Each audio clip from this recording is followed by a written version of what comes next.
बात आज की चैनल के कार्यक्रम आर पार में मैं सुरेंद्र चतुर्वेदी आपका स्वागत करता हूं। तो क्या देवनानी आ रहे हैं लोकनायक की भूमिका में?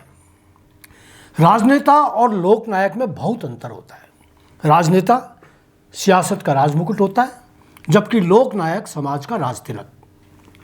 अजमेर में इन दिनों राजमुकुट और राजतिलक के बीच तुलनात्मक अध्ययन किया जा रहा है।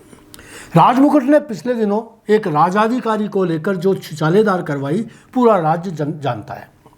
यह तो भला हुआ कि देवली उनियारा के चुनावों में एक और राजमुकुट ने एक और राज्य अधिकारी के साथ थप्पड़ की आवाज़ गुंजायमान कर दी और अजमेर की मौखिक क्रांति उसकी गूंज में दफन हो गई, वरना जुबान तो यहाँ भी कम नहीं फिसली थी। चलिए छोड़िए उस खटराक को, आइए बात करते हैं उस राजनेता की जो पिछले एक साल से अजमेर के लिए लोकनायक की भूमिका में प्रवेश करता जा रहा है। जी हाँ, मेरी मुराद विधानसभा अध्यक्ष वासुदेव देवनानी जी से ही है। भगवान रामचंद्र 14 साल के वनवास के बाद जब लौटे तो अयोध्या वासियों ने उनके स्वागत सम्मान में पलक पावड़े बिछा दिए, घर घर दीपक जलाए गए। अजमेर के विधायक देवनानी 14 दिन की विदेश प्रवास के बाद अजमेर लौटे और शहर वासियों ने उनके स्वागत में कोई कोर कसर नहीं छोड़ी। यूँ जयपुर एयरपोर्ट पर उनका भव्य स्वागत किया गया, पूरा पोर्ट उनके चाहने वालों से भर गया। पुष्कर विधायक और काबीना मंत्री सुरेश रावत ने अजमेर और पुष्कर की पावन धरा की तरफ से नुमाइंदगी करते हुए उनका स्वागत किया। अजमेर आगमन पर उनके स्वागत के लिए शहरवासी इस तरह उमड़ पड़े कि दृश्य व्यंगम हो गया। रास्ते फूलों से पट गए, हजारों मालाएं उनके गले में पड़ती रहीं। उनका नागरिक अभिनंदन भी देखने लायक रहा। 100 से अधिक सामाजिक संस्थाओं ने उनका भव्य स्वागत किया। नागरिकों का इतना बड़ा स्वागत समारोह अजमेर के इतिहास में शायद ही कभी किसी स्थानीय नेता का हुआ हो। ऐसा नहीं कि अजमेर में बड़े और सम्मानित नेता न रहे हों, मगर इस बार देवनानी जी के स्वागत ने सबको पीछे छोड़ दिया।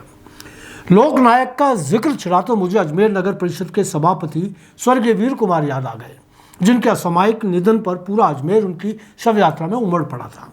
आज भी वीर कुमार का जिक्र सच्चे और बहादुर लोकनायक के रूप में होता है। यह दुर्भाग्य है कि एहसान फरामोश जनता ने उनके जाने के बाद कभी उनको मुड़कर नहीं देखा। इससे दुखद बात क्या होगी कि नगर परिषद ने कभी उस लोकनायक की स्मृति को जीवंत रखने के लिए मूर्ति तक स्थापित नहीं की, कोई स्मारक तक नहीं बनाया गया। वीर कुमार लोकप्रिय नेता थे और उनके जाने के बाद अजमेर में लोकनायक के रूप में किसी नेता ने अपनी पहचान नहीं बनाई। यूँ देवनानी और अनीता बघेल को जनता पिछले 20 साल से सत्ता सुख सौंपती आ रही है। भले ये दोनों नेता अजमेर में लंबे अरसे से काबिज रहते आए हों, लेकिन इनकी छवि कभी वीर कुमार जैसे नायक जैसी नहीं बन पाई। नहीं इनकी कोई ऐसी उपलब्धि अजमेर को समर्पित हुई जिसे ऐतिहासिक मानी जा सके। जितना शहर में पिछले 20 साल में हुआ वह ऊँट के मुँह में जीरे जितना था। मूलभूत सुविधाओं से ही शहर महरूम रहा। दुख की बात तो यह है कि अजमेर के दोनों नेता कई बार मंत्री भी रहे। एक समय तो बघेल और देवनानी दोनों ही महत्वपूर्ण पद पर काबिज रहे, मगर अजमेर का विकास जहाँ था वहीं रुका रहा।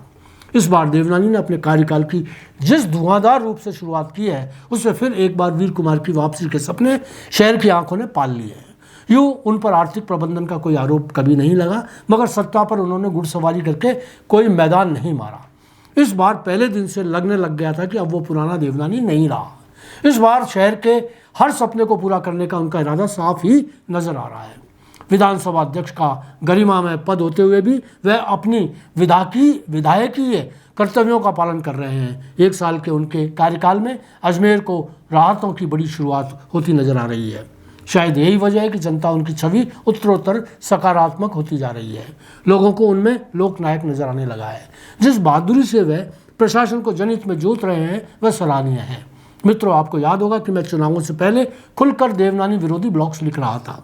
ऐसे ब्लॉग जिसमें देवनानी के विरुद्ध आग उगली जा रही थी। शहर को 20 साल पीछे ले जाने वाले नेता के रूप में उन्हें प्रचारित कर रहा था। आप भी सोचते होंगे चुनाव के बाद ऐसा क्या हुआ कि मेरे स्वर बदल गए। दोस्तों, हो सकता है कुछ फितरती लोग मेरे इस बदलाव पर उंगली भी उठा लें, मगर यहाँ फिर एक बार खुलकर कह रहा हूँ कि सुरेंद्र चतुर्वेदी वह बहादुर पत्रकार है जो न तो धमकियों से डरता है न किसी प्रलोभन में आता है। सच्चाई से सर उठाकर जिया और जीता रहेगा। देवनानी जी के लिए मेरे सोच में बदलाव तब आया जब मुझे यह महसूस हुआ कि यदि अजमेर के आने वाले 5 साल विकास की उड़ान वाले बनाने हैं तो देवनानी से बेहतर विकल्प कोई और नहीं हो सकता।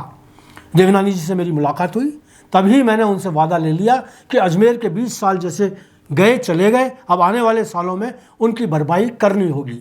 उन्होंने वादा किया और अजमेर को पुनः सम्मानजनक स्थिति में लाना शुरू भी कर दिया। उनके जनहित में किए जा रहे फैसले अब मुझे ही नहीं पूरे शहर को नज़र आने लगे हैं। यह दौर चलता रहे, यह दुआ कीजिए। देवनानी जी की सत्ता वाली चाबी से तरक्की के जंग लगे ताले खुलते चले जाएं, इसकी शुभकामनाएं दीजिए। मेरी तो यह भी हार्दिक इच्छा है कि अजमेर का ईमानदारी से विकास हो। इसके लिए विधायक अनीता बघेल और मेयर ब्रजलता आहाड़ा भी तहे दिल से देवनानी से जुड़ जाएं। कामना तो यह भी है कि सांसद और केंद्रीय राज्य मंत्री भागीरथ चौधरी, पुष्कर के विधायक और मंत्री सुरेश रावत, केकड़ी के विधायक शत्रुघ्न गौतम, मौजूदा के विधायक वीरेंद्र सिंह कनावत, नसीराबाद के विधायक रामस्वरूप लांबा, ब्यावर के विधायक शंकर सिंह रावत सभी अपने अंदर के भेद बुलाकर सामूहिक रूप से अजमेर को राजस्थान के नक्शे पर पुनर्जीवित करें। एक बार फिर देवनानी जी को लोकनायक बनने के लिए शुभकामनाएं। विदेश से उपलब्धियों वाली यात्रा से लौटने के लिए बधाई। धन्यवाद। आदित्य।